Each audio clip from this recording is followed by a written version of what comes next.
Sunday కదా ఏమైనా special చేద్దామా? చికెన్ బిర్యానీ చేసుకుందాం అసలు. సరేనమ్మా.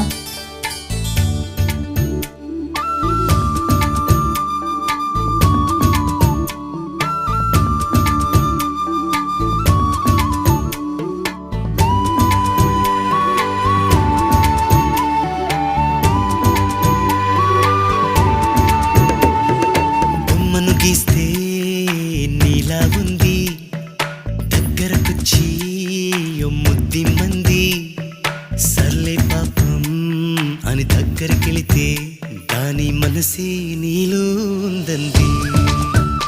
ఆ ముద్దేదో నీకే